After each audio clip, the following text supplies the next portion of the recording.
Hai gorgeous, welcome to my place. Terima kasih sudah mengklik video ini.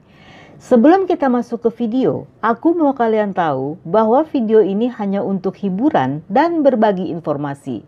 So berbuat baiklah pada setiap orang, kapanpun dan dimanapun, terutama di kolom komentar. Jangan tunjukkan komen kebencian atau kata-kata yang menyakiti pada siapapun juga. Dan dalam setiap kasus, ambil positifnya, buang negatifnya. Nggak pakai lama, watch.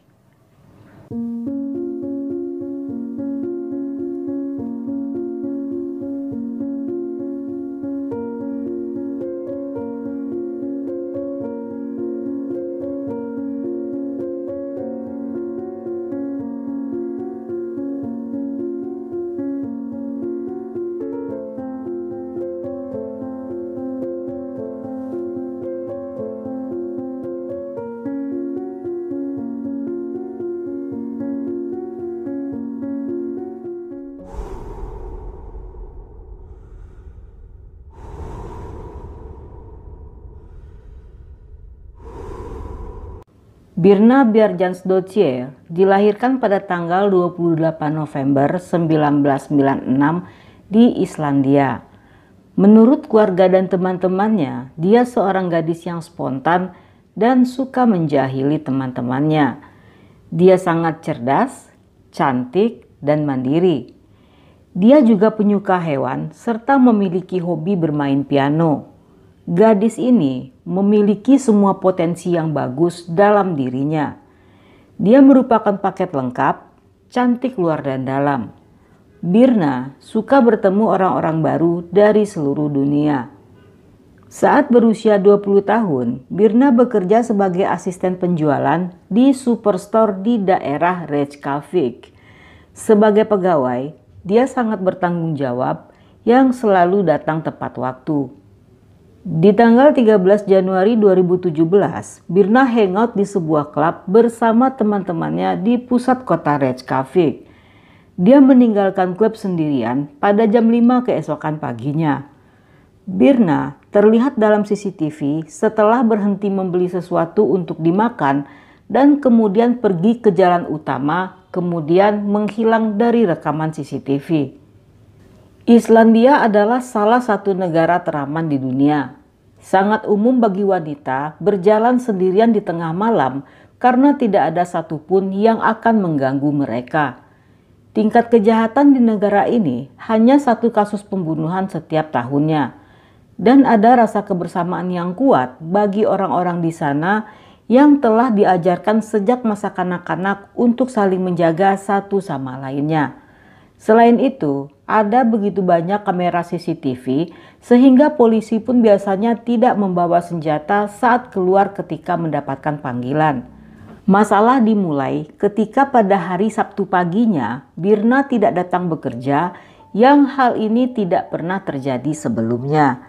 Dia selalu datang tepat waktu, sehingga ketika dia belum datang, rekannya menelpon ponsel Birna yang tidak dijawab dan kemudian menelpon ibunya untuk menanyakan keberadaan Birna. Ibunya menjadi sangat khawatir karena Birna selalu mengabari keluarganya dimanapun dia berada. Di hari yang sama, ibunya melapor pada polisi sekaligus memposting di media sosial meminta agar orang-orang membantu untuk membagikan postingan tersebut agar putrinya bisa ditemukan. Menurut polisi, ponsel Birna aktif terakhir kalinya pada jam 9 pagi. Dan melalui lacak lokasi, sinyal ponselnya berada di kawasan industri sejauh 6 mil dari selatan Reykjavik. Ibunya bersama keluarga lain mendatangi daerah tersebut sambil mengetuk setiap pintu, menanyakan jika ada yang pernah melihat putrinya berada di daerah itu. Yang hasilnya nihil. Saat itu polisi masih belum khawatir karena kebanyakan sejumlah orang yang hilang di daerah sana adalah pemburu, para pendaki, orang yang terlibat obat terlarang, penderita kesehatan mental, atau pengidap Alzheimer, yang semua ini biasanya hanya terjadi di pinggiran kota. Sementara di pusat kota sendiri, anak-anak muda yang dilaporkan hilang biasanya akan kembali keesokan harinya karena mereka hanya menginap di rumah teman. Dalam beberapa hari, kasus tersebut menarik perhatian media. Nama serta foto Birna terpajang di semua TV dan koran. Namun, mereka masih tidak menemukan petunjuk apapun. Polisi yang masih meneliti CCTV berhasil menemukan titik di mana Birna menghilang. Menurut mereka, kemungkinan saat itu Birna menaiki sebuah mobil yang sedang lewat di titik buta CCTV. Dan mereka menemukan mobil yang diduga dinaiki Birna, sebuah Kia Rio berwarna merah yang berjalan berlawanan arah dengan Birna. Namun karena kualitas video yang buruk, plat mobil tersebut tidak terlihat dengan jelas. Namun, yang menjadi masalah berikutnya, ada banyak jenis mobil dengan warna yang sama di kota itu, sehingga mereka kembali menemukan jalan buntu. Orang tua Birna yang sedang putus asa bersikeras jika putrinya tidak akan pernah melarikan diri atau pergi tanpa pamit pada keluarganya. Polisi yang belum menemukan bukti kuat memutuskan mengadakan konferensi pers yang bertujuan untuk meminta bantuan masyarakat untuk menemukan Birna atau mengidentifikasi mobil merah tersebut.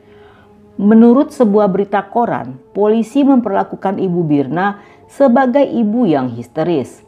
Ibunya mengatakan pada media jika Birna fasih berbahasa Inggris dan bisa jadi dia dihentikan oleh beberapa turis yang ingin menanyakan sesuatu dan kemudian terjadilah hal yang buruk.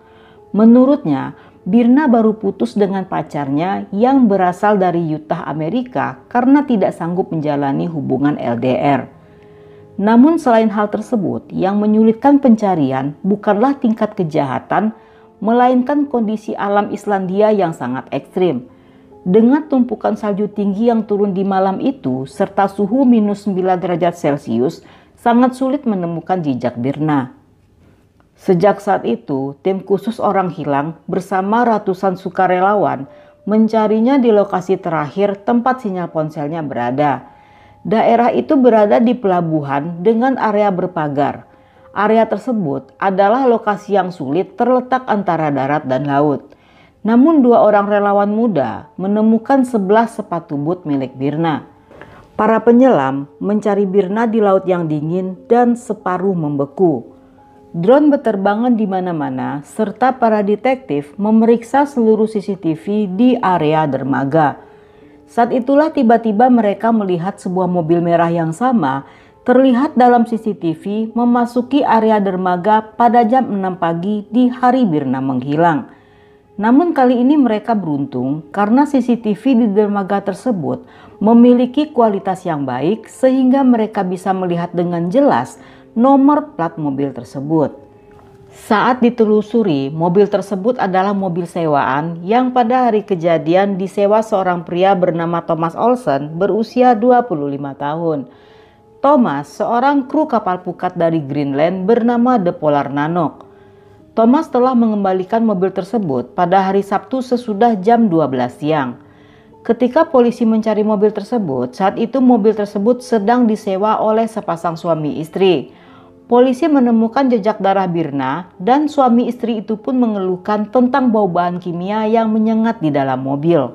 Polisi yang telah memiliki tersangka melakukan pencarian terhadap Thomas Olsen yang terakhir kalinya terlihat meninggalkan mobil bersama seorang pria lainnya bernama Nicolaj Olsen. Walaupun memiliki nama belakang yang sama, namun mereka tidak memiliki hubungan keluarga. Kapal pukat tersebut meninggalkan dermaga pada Sabtu siang dengan 2 tersangka yang menuju ke Greenland. Polisi sempat khawatir karena jika kapal tersebut telah berada di perairan asing, tersangka akan dengan mudah menyingkirkan semua barang bukti. Kepolisian menghubungi pihak berwenang di Greenland untuk menjelaskan tentang kasus tersebut. Saat itu, kedua pria itu melakukan rutinitasnya seperti biasa.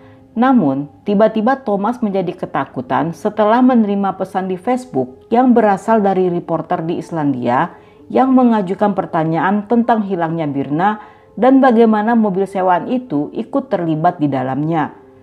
Sejak menerima pesan tersebut, reaksinya menjadi aneh dan wajahnya terlihat pucat. Dia pun menunjukkan pesan tersebut kepada kapten kapal yang mengatakan jika Thomas tidak perlu merasa khawatir jika dia tidak bersalah. Kapten juga memberinya beberapa obat penenang untuk menenangkannya.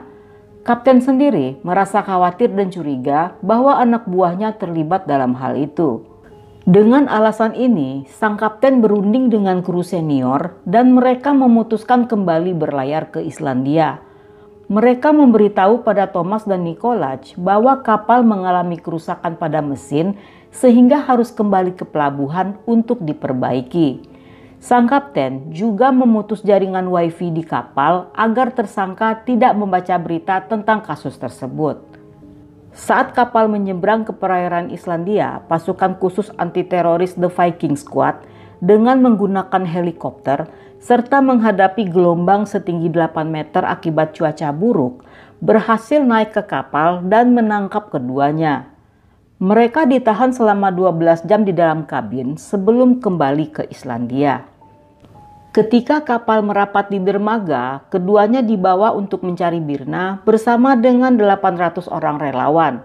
Pada tanggal 22 Januari 2017, tubuh polos Birna ditemukan di laut di dekat mercusuar yang berjarak 26 mil dari lokasi awal Birna dibuang. Menurut hasil forensik, Birna telah dicekik dan mengalami memar parah di wajahnya. Tetapi penyebab kematiannya adalah karena tenggelam, yang menandakan Birna dilempar ke dalam laut yang dingin dalam keadaan masih hidup. Saat diinterogasi, Thomas memberikan detail yang sama. Namun Nikolaj mengatakan tidak mengetahui apa yang terjadi karena saat itu dia tertidur akibat mabuk. Berdasarkan CCTV, di sana terlihat jelas Nikolaj yang setengah sadar. Namun Thomas kembali merubah pernyataannya dengan mengaku jika di malam itu ada 2 gadis berada di dalam mobil. Keduanya duduk di kursi belakang dan 1 jam kemudian dia menurunkan mereka di satu tempat. Hal itu sangat tidak mungkin karena selain darah di mobil, polisi menemukan SIM milik Birna yang dibuang Thomas di tong sampah di atas kapal dengan sidik jari Thomas di atasnya. Dia juga terlihat di CCTV sebuah supermarket saat membeli cairan pemutih, kantong plastik, serta baju baru pada jam 7 pagi. Di dadanya ditemukan luka goresan kuku dan DNA-nya menempel pada sepatu boot milik Birna.